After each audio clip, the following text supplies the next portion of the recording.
Vamos a ir precisamente allí. Hemos conversado con Asunta, que es una mujer que está en el norte de Italia, y allí la vamos a estar viendo enseguida para saludarle y preguntarle qué está pasando. Primero, cómo evolucionó en el día de hoy con Italia. Asunta, nos estás escuchando. Buenas noches. ¿Cómo estás? Buenas noches. Bien. ¿Cómo está hoy este día 31 de marzo en Italia? Sí, acá hoy se confirmaron 12.500 casos muertos en total. Y la cuarentena sigue siendo durísima, como lo habíamos planteado la última vez que hablamos. Exacto, la cuarentena se va adelante, se prolongó hasta el 18 de abril. Con las mismas características. Para salir hay que pedir el permiso y firmar aquella declaración que vos nos mandaste. Sí, una nueva declaración que no sé si ya la tenés ahí. Sí, la tengo aquí conmigo. Específica. Sí. Sí, aquí la tenemos y que es con muchísimos requisitos, ahí la estás mostrando vos también, para poder circular y poder cumplir cada una de las salidas. Esto es por cada una de las salidas, ¿verdad, Asunta? Exacto, por cada una de las salidas. Yo esta mañana tuve que ir a Milán con el tren, llegué de la estación de Milán, de Busto, donde vivo yo, a Milán. Sí. Estaba la policía, me paró, me hizo llenar un certificado. Sí. Tomé el subte. Sí, llegué al otro lado, otro certificado más. Sí. Bajá por favor la declaración porque no te vemos tu rostro, por favor. Ahí está, perfecto, perfecto. Y tuviste que hacer la declaración, obviamente. Exacto. Tenemos cuenta que ayer de 275 personas que fueron paradas de la policía, eran personas que eran positivas, que violaron la cuarentena. Como dije el otro día, hay gente que sale lo mismo, no respeta. A pesar de la cantidad de muertos. Quédate allí, Asunta, porque vamos a sumar a esta conversación a Andrés López Walker, que está en Madrid, está en España. Andrés, buenas noches, ¿cómo estás? ¿Qué tal? Buenas noches, ¿cómo le va? Bien, tampoco las cifras en España fueron buenas y la cuarentena sigue siendo muy dura, Andrés, ¿verdad?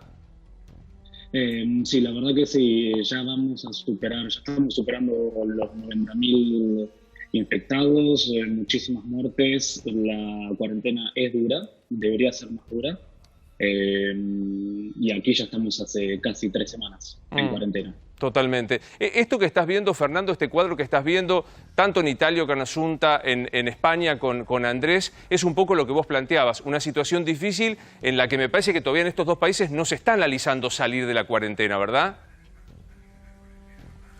No, pero en buena medida porque estas cuarentenas empezaron mucho más tarde que la nuestra. Y el precio a esa tardanza no solo se pagan muertes antes de la cuarentena, sino se pagan las consecuencias de que la cuarentena ya tiene tantos infectados. Vos tomás todos esos infectados, los metés en sus casas, te infectan convivientes y terminás con una masa de centenares de miles de personas que están infectadas y ahí tenés una bola de nieve que demora mucho en detenerse. Se va a detener, pero demora mucho en detenerse. Y que es un poco lo que planteaba Asunta, ¿no? La reacción tardía. Sí, perdón, que es un poco lo que planteaba Asunta, que es la reacción tardía del gobierno de idas y de venidas que no tomaba decisiones, Asunta. ¿Esta se corrigió? Sí, se corrigió. Un poquito se corrigió, pero poco a poco. Igualmente es triste decirlo, pero vamos a tener que convivir con esta pandemia por meses y meses. Lo que llama la atención es lo que decís, Asunta, que es muchos italianos, a pesar de la tragedia, decidieron no respetar la cuarentena y salir. No todos. Un lindo número no la está respetando. Sí, ayer la policía paró de las personas y 275 eran contagiadas, positivas y salieron lo mismo. Andrés, no cambia nada. Andrés, ¿qué pasa en España? Después hoy aprobaron una cosa insólita, que un padre con un hijo menor puede salir a dar la vuelta a la manzana. Perdón, ¿cómo va a salir un nene con el padre? Si estamos en cuarentena, estamos todos. Entendemos que los nenes chiquitos están en casa de más de un mes y quieren salir, quieren ir a un parque, que cerraron los parques, pero... Claro, ¿qué senso hay? Estamos todos en casa y hacemos salir a los nenes chiquitos con papá o con mamá. Andrés, ¿cómo es la reacción en Madrid con esto que plantea Asunta en Italia? Mira, la verdad hay mucha policía patrullando todo el tiempo. Yo estoy muy en el centro de Madrid, para que se ubiquen, en la Latina, Chueca, bien centro de Madrid. Hay mucha policía custodiando. Por ejemplo, si te ven con una mochila, seguramente te van a parar y te van a preguntar qué es lo que estás haciendo. Ya mismo están parando a agentes con bolsa de supermercado, que es lo único que tenemos, digamos, autorizado a hacer, ir al supermercado, ir y volver, y te piden el ticket y ven la hora para ver si es cierto que recién salís del supermercado. La verdad que las medidas en el centro de Madrid son muy duras. Tengo conocidos fuera de Madrid y en los pueblos, que ahí, por supuesto, como hay menos policía, es un poco, digamos, más libre. Es más libre. Pero no debería ser. Claro. No debería ser. Estoy pensando, Javi, Romina, Nacho, lo que nos están contando España, Italia y lo que recomienda Fernando. ¿Cómo se imaginan? Porque hoy Ginés dice con nosotros en la radio, hay que salir gradualmente. O sea, se va a salir gradualmente. A partir del 13 uno da la impresión que va a cambiar. ¿Te imaginás un poco lo que dice Asunta de alguien que puede sacar a su hijo a pasear? No, acá me parece que la clave la dio en el tiempo, ¿no? Que decía recién el doctor, que se tomaron estas medidas tanto en España como en Italia, donde se subestimó enormemente, después lo vamos a ver, digamos, el coronavirus, porque era algo que pasaba en China lejos y que no iba a llegar. Acá me parece que se tomó con mucha seriedad el tema, a los 23 días del primer caso, 23 días del primer caso se cerraron las escuelas, no se esperó más que eso. Claro, Fernando, es así, o sea, la rapidez con la que se tomó la cuarentena ayuda a pensar. Yo no quiero poner un adjetivo de optimista, Fernando, pero ¿se puede decir que es una buena cosa? Bueno, en el presente evidentemente es una buena cosa. Tenemos que cuidar que evolucione bien, pero hoy evidentemente es bueno. Claro, totalmente. ¿Coincide, doctora, con lo que se está planteando de que, digo, no podemos decir diagnóstico curva aplanada, pero se tiende para ese lado? Exactamente. Se va tendiendo hacia ese lado. Fernando, ¿qué es lo que hay que esperar en la próxima semana? Porque sabemos que recién ahora estamos cumpliendo los primeros 14 días. ¿Qué es lo que hay que esperar en la próxima semana? Bueno, es algo que vamos a transitar sin mucha experiencia. Corea del Sur, cuando terminó los primeros estrategias de distanciamiento personal, nunca hizo cuarentena. Las enfermedades, los casos cayeron radicalmente. En Italia no. Italia tuvo una larga cola que todavía continúa. Argentina tiene pocos casos, así que tenemos que ver de qué lado se inclina. En toda situación, yo hubiera anticipado hoy muchísimas más muertes diarias, ninguna es buena, pero muchísimas más de las que están ocurriendo. Así que aún si mantenemos un nivel en bajada lentamente, es una buena noticia para lo que podría haber pasado. Hoy el ministro de Salud dijo que la Argentina está utilizando 5 tratamientos distintos de ensayos clínicos para saber cuál es el resultado en la aplicación de personas con coronavirus. Habló de la hidroxicloroxina, habló del plasma de personas que fueron ya contagiadas y demás. Digamos, primero, ¿se puede alentar la posibilidad de que se esté trabajando en la línea correcta para encontrar la cura? A ver, la Argentina participa de un protocolo internacional que se llama Solidarity, que es un protocolo que involucra a varios países en los cuales médicos de hospitales argentinos pueden administrar o administran distintas drogas o placebo, que es nada, para ver cuál es mejor o si es mejor no tratar, porque a veces en algunas cosas las drogas no son lo que uno esperaba, a pacientes con coronavirus. Esto es un protocolo de 3.000 pacientes, si no me equivoco, en cada caso, que va a dar sus resultados a lo largo del año en todos los distintos países y esperan rápidamente juntar en estos meses suficiente gente para saber cuál de estos tratamientos conviene. Pero hay que ser cauteloso.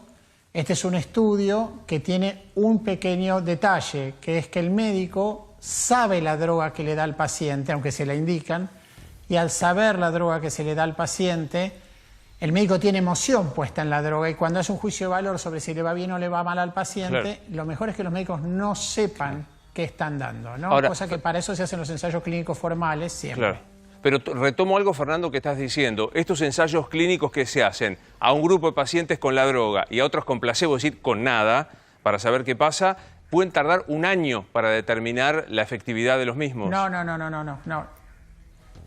Estos son estudios que la razón de hacer el estudio así y abrirla a tantos países y a tantos centros es la intención de determinar rápidamente y tener resultados a corto plazo. Claro. Hay varias otras cosas que se están testeando que van a ir apareciendo a lo largo del año. Enseguida vamos a hablar con el doctor Saldívar, experto en oftalmología, porque hay muchas consultas y de dudas respecto de si uno puede contagiarse el virus a través de la conjuntiva. La conjuntiva. ¿Es contagioso a través de la conjuntiva? Sí.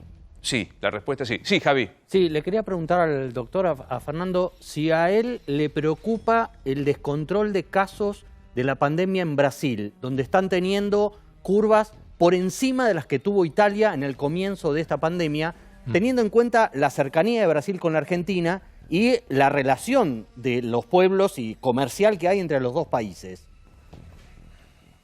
Bueno, yo te voy a dar una respuesta que creo que es un poquito más que lo que digo siempre, pero cuando habló la ministra de Salud de Corea, y me parece un testimonio muy valioso, porque es el país que mejor ha manejado esto, que ha tenido una amenaza de volumen y la pudo controlar, dijo, necesitamos un plan y tenemos que cuidar las fronteras mientras tenemos este problema. Claro. Y yo a Brasil lo quiero como a la Argentina, soy uno de los únicos argentinos que hincha por Brasil en los mundiales, pero ahora, no por Brasil sobre Argentina, pero cuando juega Brasil y no está Argentina quiero que ganen. Pero estamos hablando de una situación en la que Brasil va a ser una amenaza, Estados Unidos es una amenaza, Italia es una amenaza y España es una amenaza. Entonces, nosotros tenemos que tener mucha cautela cuando abrimos el grifo de intercambio turístico, porque si lo abrimos indiscriminadamente o si nos movemos hacia una estrategia de estas, pronto vamos a estar de nuevo donde estábamos hace unas semanas. Sí, Romina. No, están así, digo, para sumar una información que a esta hora se acaba de firmar el DNU que prorroga el cierre de fronteras completo.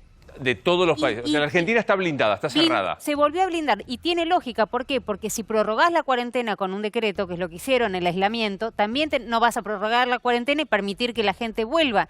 O sea que están cerradas las fronteras hasta ahora con uno de los 4 DNU que se acaban de firmar hace un ratito en Olivo. Enseguida te vamos a hablar de los otros DNU, caso que nos plantea Maxi, que son temas despidos, temas tarjetas de créditos, temas tarjetas, cuotas de los colegios privados, en realidad el funcionamiento de la economía.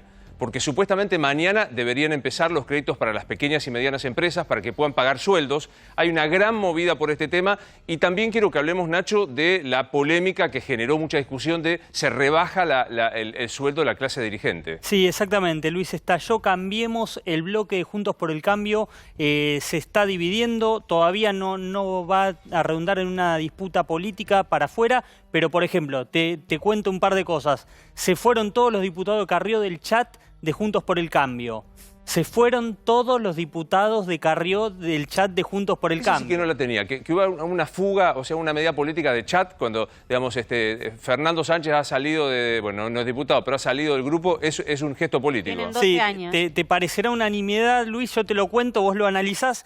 Estaban todos los diputados chateando para ver qué comunicados se sacaba en función de la rebaja de los sueldos y de repente salió un tuit de Mario Negri, el jefe del interbloque de Cambiemos, contando la idea de elevarle la nota al presidente para que se rebajen los sueldos. Bueno, inmediatamente se armó un lío tremendo en ese chat. Empezaron a preguntar, ¿y esto qué? ¿Y esto quién lo firmó? ¿Y esto quién lo aprobó? Nadie se hacía cargo. Mario Negri quiso explicar, bueno, muchachos, se había filtrado la información, quise tomar la iniciativa, cuestión que se empezaron a ir todos los diputados. Una diputada del PRO, muy cercana a Marcos Peña, se fue sin arte de decirle que estaba cansada de quedar enredada en las plumas de Mario Negri. Mirá qué lindo. Pero digo, ¿se rebajan o no se rebajan? El título es, ¿se rebajan o no se rebajan el sueldo? La oposición lo pide, Massa va a avanzar, 40% de rebaja está pensando Sergio Massa. El gobierno todavía no ha tomado una decisión política, hoy esquivó el tema durante toda la jornada.